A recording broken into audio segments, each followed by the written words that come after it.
Hello everybody, this once again is Hasenbraten for PokerStrategy.com with a no limit $25 session review video.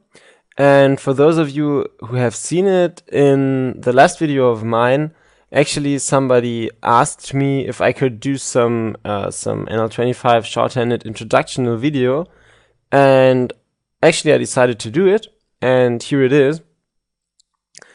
So we're just playing normal NL25 shorthanded tables, and I'm gonna try to play most of the hands like in a beginner way. So most of the times, the easier or the nittier or the tighter way to play the hand, but still try to play some profitable shorthanded poker.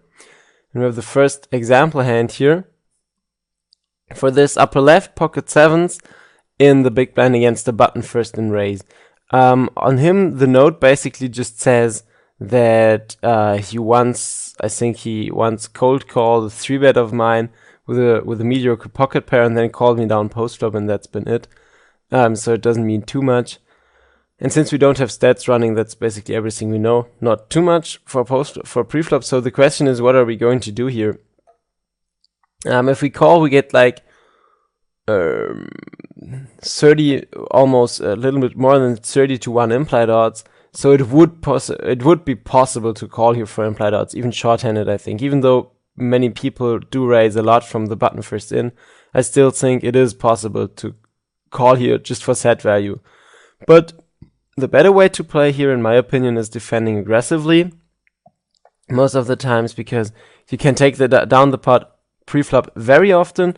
You can still sometimes take down the pot on the flop with the continuation bet, and rarely, but also sometimes, if you get called and you flop your set, you can win a big pot, and you will possibly shut him down for the next hands if he sees you that you defend aggressive here.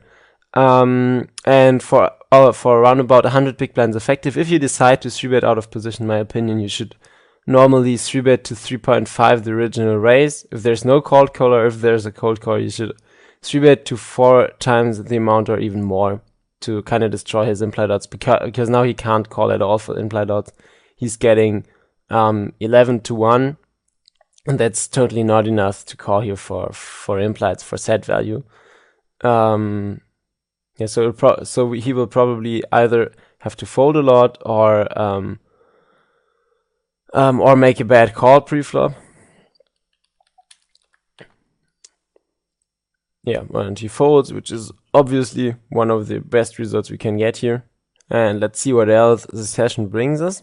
I think there has been plenty of interesting hands in it, so let's go for it. But I should not try to lose focus on the original goal of playing some introduction video. Actually, I have been playing pretty tight here, and like more the tighter, the more standard way of hands, and not too loose. So you can try to take that style if you want to start short-handed. But lower left, Jack 10 offsuit is a clear steal first in from the small blind. Even if you're playing tight. For example, here upper left, the rag offsuit aces from the button certainly do not have to be raised first in. Their playability is pretty bad, and the equity is not so great either. So this is a pretty marginal hand you can easily leave out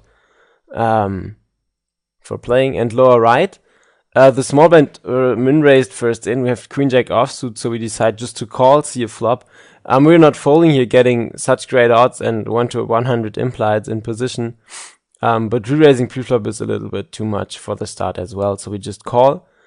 And here basically you have several options. If you're betting the flop, you should not fold to a normal check raise, which is possibly coming. So you could actually just check behind. You could bet here, because, well, I would bet a lot here if I don't have anything. So I should probably also bet if I have something. But it's also possible to just check behind. I mean, we have some showdown value, but not too much. We can't get too much value out of worse hands anyway. There's not too many draws possible, so we can easily we can afford it to give away some free cards, because there's like just 2 straight draws and an overpair and over card outs. But now we have to have the intention of at least calling 1 bet, most of the times calling 2. This is basically what we are going to do here. yeah, now he's betting a little bit overpot. I'm still certainly calling here on the turn. The question is what to do on the river. And since he might, I'm still inclined to call something to 2/4 or to 2/3 or 3/4 of the pot, because he might still be bluffing with lots of hands, because like every draw he might have is busted. 6 is a very good card. He's rarely having a 6, so he either has overpair, full house, straight kind of hand, or he just has nothing basically if he's betting here again. Yeah, and I think he very often will have nothing, because my line is very weak. Although I mean, I checked behind on the flop and just called a turn bet. I don't have so much showdown value, so he might easily try to bluff me. So I'm calling again, and he just has a busted open-ended straight. He turned. Yeah, and lower left, even if you're trying to play tight, King Jack offsuit against a small blind open complete is still a very easy raise. Yeah. Pretty standard. You should raise that shorthand, full ring, of course, as well. And yeah, though right, I actually have fold marked. If he was limping, I would actually like to limp behind, but I think I didn't realize that. But yeah, with 3-5 suited, you don't give away too much, even if it's a multi-way pot. So no, it actually even did get that.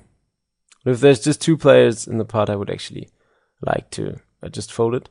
And lower left, 6-7 offsuit. Is a hand you certainly can steal from the button. I would actually recommend it, especially as long as you don't get too much extra action from the blinds. But yeah, you have to be a little cautious, especially if you're four-handed. I think it's a clear raise. If you're playing 6-max, which I would recommend for the start, I was just waiting if the table fills up again. Then I would say it's even mandatory four-handed. Yeah, ace queen offsuit is a clear first in raise here from the cutoff, and yeah, board is not the greatest one, but since we're heads up, we're just betting. There's no difference to full ring games. And yeah, if you check raise, we'll probably have to give up, even if you have 2 overcards, backdoor straight and flush draw. I still think that we can't call here, and I don't think we can like 3-bet bluff over his check raise here profitably, because if he's check raising, he's almost never folding, and our equity is, even if it's not too bad, is never good enough to go broke here on the flop with just 2 overcards and backdoor draws. And yeah, deuce 8 off is certainly no hand we have to play here, even if we get pretty good odds. Sorry, actually, it's getting pretty cold where I live, and I got a small. I like a little cold now, and yeah, I hope it's okay for you.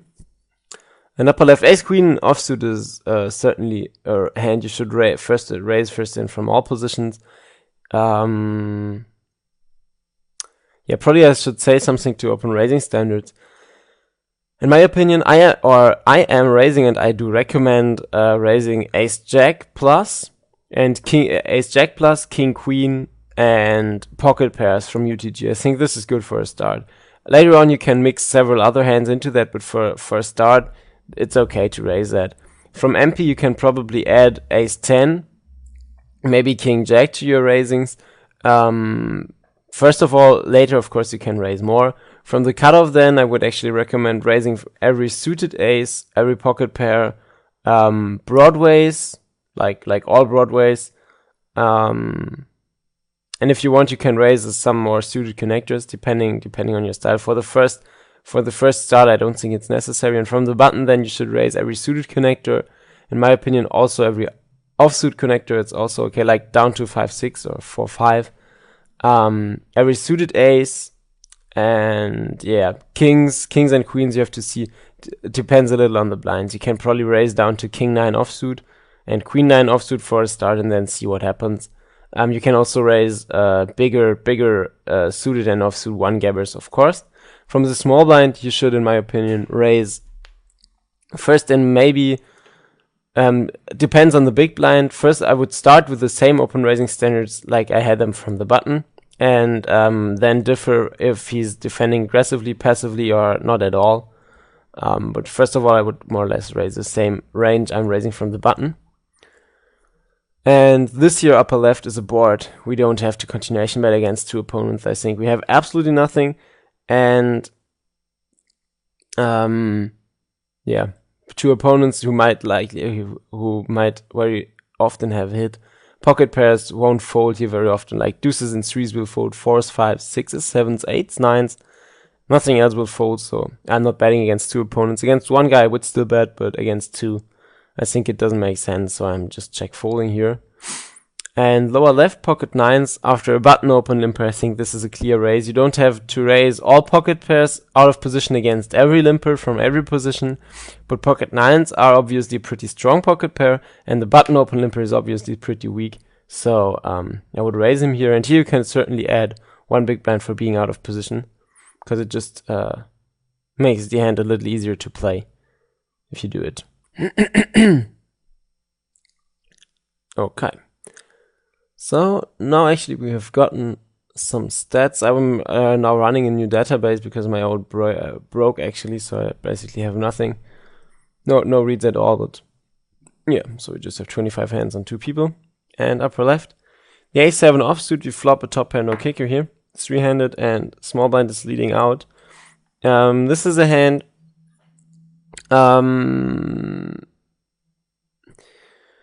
He could actually do everything. You could call it and fold pretty much every turn card, which I don't like because the board is kind of drawy. We have no information, and the player behind us gets really great odds. Then you could raise, since you might get calls from worse hands, which are actually draws, and you're protecting your hand. And if you're 3-betting, you can easily get away. But what is also possible without a kicker here is just folding. You have invested actually absolutely nothing. And there is no need to invest anything into this hand because it's really, really marginal. The pot is very small, and we don't have a good hand. We don't have outs for a real good hand. So we can actually just muck it here without much doubt. We are possibly losing a little bit expected value, but that's it. And as you can see upper left, bad things can happen, like the limper could re-raise again.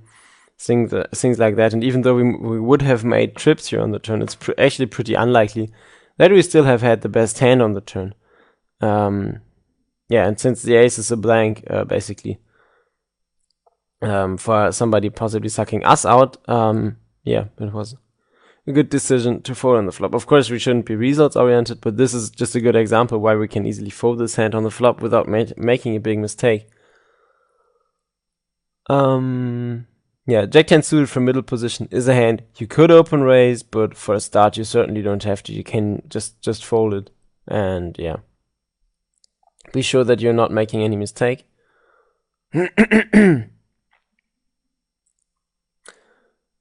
And yeah, Jack-6 offsuit, you certainly don't have to raise like any two, and Jack-7 offsuit, you don't have to raise from the cutoff either.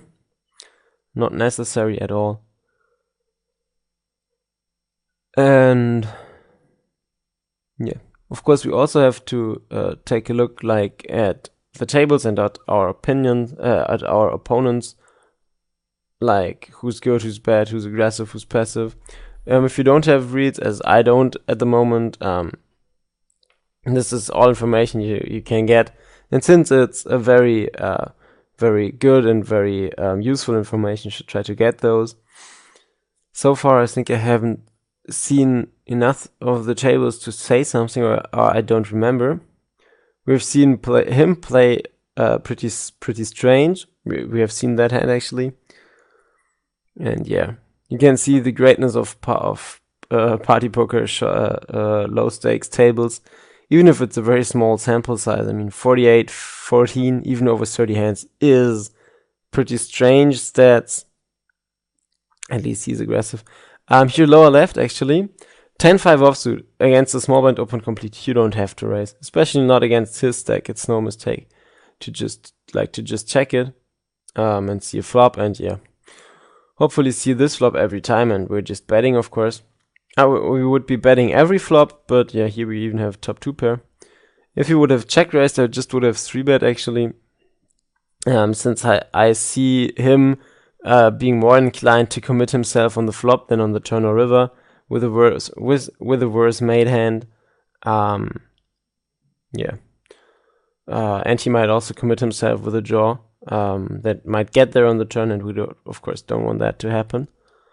And upper left, we already talked about that. 6-7 offsuit is a like a standard first and raise from the button, as long as you don't commit yourself against someone out of the blinds or something. And even though he seems to be kind of bad, it's still good to raise against him, because he will probably make lots of mistakes against us post flop that justify raising here, even if you don't have as much fold equity as we might have against somebody else. And upper right, we're just check folding our bottom pair, of course, and upper left, yeah, pocket fours. I said every pocket pair from every position first in is raisable, and here we would just have made our continuation bet. Since he's donk betting into us, I'm just folding. He might, of course, be very weak and might fold to a raise. There's no option in calling. We can raise or we can fold. But against some 35-22 guy, I don't want to bluff here. It's absolutely no necessary. If we get called, we have no outs at all. So it's actually a pretty bad spot to bluff here. Yeah. Especially if he's passive. He can easily be bet calling like an ace, maybe even a 7, a flush draw, and that's all cards you don't want to see, even if you're ahead against the flush draw. First of all, we're not always seeing the showdown, and second of all, he's got so many outs against us that yeah, it doesn't even make sense to stick money in on the flop. I mean, a flush draw is really has problems. Not having yeah, I think it always has like 12 outs or even more against us, or 11 maybe if he's really unlucky. Yeah, lower left, Jack 10 offsuit against the raise. Even if there's a cold caller, it's an easy fold. If the stacks were deeper, like as deep as mine or even more, you could think of calling here as well. But especially in this situation, and even if the stacks are deeper, this is pretty marginal. So easy foldable. And upper left, King Jack against some middle position limper. You could raise here, especially since he seems to be pretty bad. But once again, you don't have to isolate yourself here out of position. He's probably calling very often, so you just play more raised pots out of position with kind of marginal hand. So you can just check here pre-flop and then just check fold a flop like this. Doesn't make too much sense to bluff some guy like him, especially not on a board like this that hits his limping range pretty hard. So we just give up in a situation like that, and yeah, now we have ace king. We're certainly raising that, even out of position, of course. There's no question about this. And we add the extra big blind for being out of position. And yeah, he decides not to call, which is actually good for him since we're way ahead against his range, but yeah. Still we made profit. And lower left, king 7 suited, first in, is a hand you don't have to raise. You can think about it, but you certainly don't have to, not at all. Yeah, so you can as well just let it go pre-flop. And yeah, take another spot. It's super marginal and not necessary to be taken.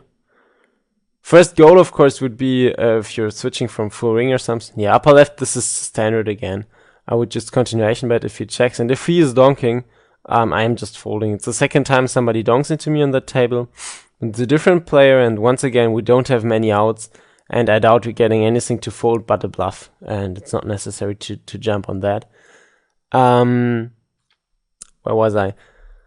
Yeah, the first goal, of course, would be the short-handed player to get used to positions, to the higher preflop aggression, and to the other preflop standards and also postflop standards, and try to become somewhat of a solid winning player. And for that, you don't need to play like loose tag style with like 20, 23, 19 stats. It's certainly not necessary for a start. Actually, I think it would most of the times be minus UV if you played that style at the start. So we're like looking more forward to play some 18, 15, 17, 14 style for a start, and then slowly advance from there. Yeah, ace-8 suited, as I said, suited aces first in our raises.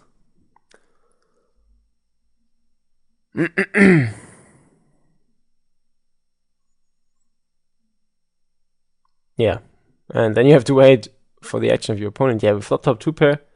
This would be a standard broke actually for 100 big blinds. I'm not folding here just because he might have pocket fours or unlikely 8s or aces.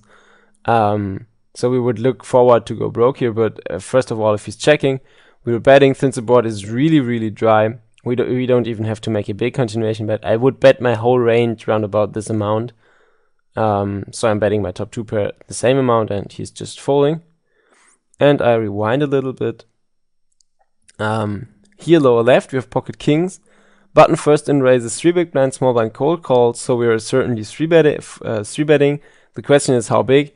Since the first in raise is pretty small and there's even a cold caller, I would actually like make it $3.50 for $4. $3.75 I made it here, because I don't want to give anybody too good odds, and I just want to more or less commit everybody to this pot if he has a piece post flop. Yeah. And we get a call. And we get... Do we get another call? No? Yes? Yeah, he has a tough time to decide here. Yeah. Finally he called and we flop an overpair. On this board we are certainly not folding. We're just going broke even against 2 people. He just has a 1.5 pot size bet left. He has even less left. So after continuation betting, we are committed. And yeah, since we are always continuation betting, since there are so many worse hands that can pay us off, I'm even looking forward to bet. And yeah, he's all in for min raise, more or less. So we certainly just call. He once again has a tough time to decide, and I think is finally folding. Yeah, we of course call, see turn and river. River is a pretty bad card, but still we are ahead. And yeah, I think I looked it up and he had like pocket 8s. Yeah, so this is certainly no spot to fold. I think this wouldn't be a spot to fold in full ring games either, like never, but certainly here it is not as well. We can be pretty happy to stick the money in here on a flop like this. And especially after the pot has already been so big. If somebody has aces, it's a cooler. If somebody has like 6-7 or pocket 6s, it's a cooler as well. Yeah, but he made a very big mistake pre-flop. And lower left, 10-8 offsuit also, like I said, bigger offsuit 1-gappers also can be raised from the button. Especially if the game is like breaking down a little bit. In this hand we were just 4-handed. Yeah. One more thing about short-handed getting started. Table selection also is, in my opinion, more important than in full-ring games, because here you have to take a little more thought about your opponent, because you're way more often playing against the very same opponent. And if it's like you don't like him, or you don't like to play against him, it's very often just better to leave the table, because, as I said, in short-handed games you way more often play against the same opponent. And if he's especially like if he's got position on you or something, you just can't do much against it. You will either have to be prepared for very, very hard battles, or you will just have to leave the table, or you're just like giving up lots of spots, lots of pots, and probably even losing money against him. So there's no big fish. There is no need to do that. One more thing, upper left actually, we now have seen this Mustachi guy donk bet lots of situations. In the last hand, he even donk bet he bet in an unraised pot $1 into $0.5. And then folded to a check raise. So actually, since we now see that he's donk betting virtually every flop, I think in retro perspective, with the deuces on the 8-8-9 flop we had, raising would have been possible, because since he's donk betting so much, he can't have something every time. Here he's even folding to min raise after getting very great odds. So it probably really had absolutely nothing. But first of all, you have to know that. You can't expect that to be a fact from right from the start. You have to find that out first, of course. And the way to find that out is, of course, not like trying to bluff him like without a read, and then wonder why you get 3-bet. But it's of course better to do it the other way around. Just fold and wait if you get the read and then react to it. So you shouldn't assume the more aggressive and more strange guy thing to be right just to justify some more aggressive play. Lower left with the jacks, of course, against the button first in limper. We again just raise like like 5 big blinds plus 1 for being out of position. Pretty standard. We had that with the pocket nines. Now the big blind poster with the short stack re-raises, and after having so much money committed, and this being short-handed and not full-ring at all, and him raising a strange amount, I'm certainly going broke here. I just want to know how much equity I need here. Yeah, I need like 35% equity, and I'm pretty certain we do have that. Just do a very short analysis here with jacks. Let's go against a very tight range. Yeah, because even here we have the needed equity, so. And queens plus an ace king is of course a ridiculously tight range, so we're just sticking it in here pre-flop. Calling up of course makes no sense since you would be completely committed. Yeah, so I'm just 4-betting pre-flop all in, and in this case he has kings, but you can't avoid that. Against his range, it's completely profitable to go broke. Yeah, so you don't have to think much about that. And yeah, I think I'm gonna pause and fast forward a little bit to see maybe some more important hands. I hope I gave you a really small but some kind of an introduction into short-handed play. And now I'm gonna like see for bigger and more interesting hands. Here, for example, standard pre-flop spot. From the cutoff, first in we raise our ace queen, which is like standard. And we then get 3-bet by the button. This is almost always a fold, actually. There's very few opponents against which you could like call, which I absolutely don't like, or 4-bet for like play 4-bet call, which I don't like as well on NL25. But it's not completely off if you think about doing it. But here without a read and against some 13-13 guy, it's an absolute no-brainer fold. Actually, yeah, there's no reason at all to play that hand. Just wanted to show that. And here one small preflop spot as well. We have that GE power guy limping first in out of middle position with an ace-2 suited on the cutoff. What's our best play here? Once again, I think everything is possible. I think we can raise here. It wouldn't be the worst thing. Since, yeah, he's not too passive pre-flop, but very loose. So it's very likely that he would have raised better hands by himself. But he might limp call worse hands. The problem is a little bit that our hand also is pretty marginal, even against some losers range. And we would very often commit ourselves on the flop with a continuation bet. So stacks, due to stack size, I don't like raising that much.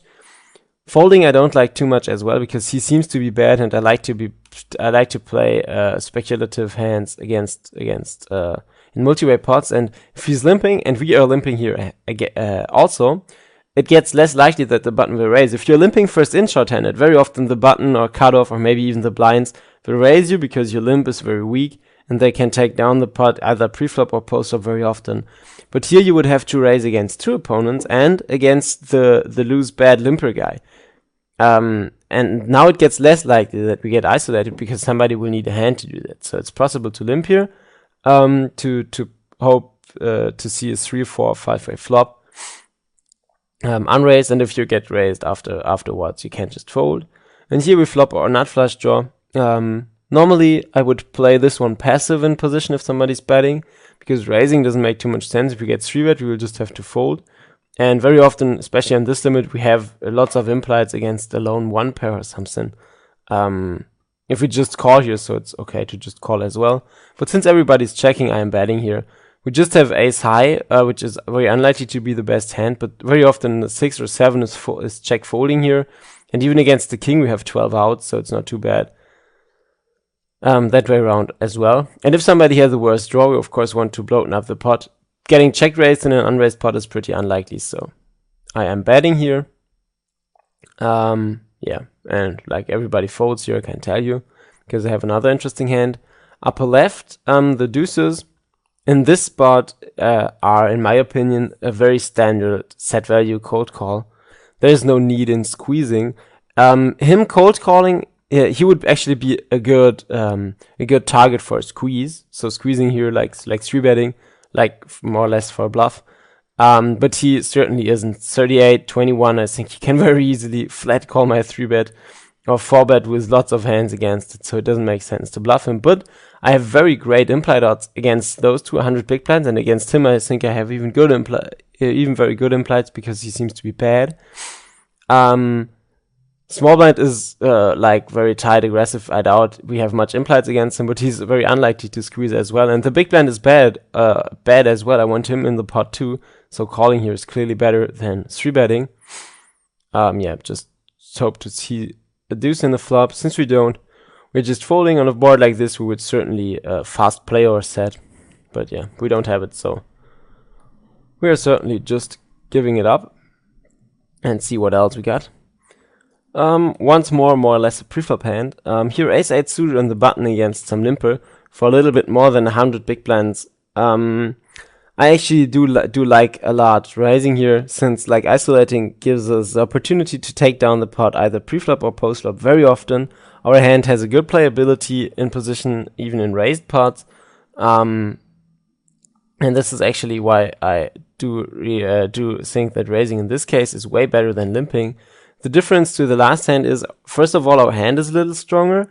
The effective stacks are way bigger, and the opponent is not as loose as the last one was. And this altogether makes this a raise instead of a limp like in the last hand. So we just make it 5 big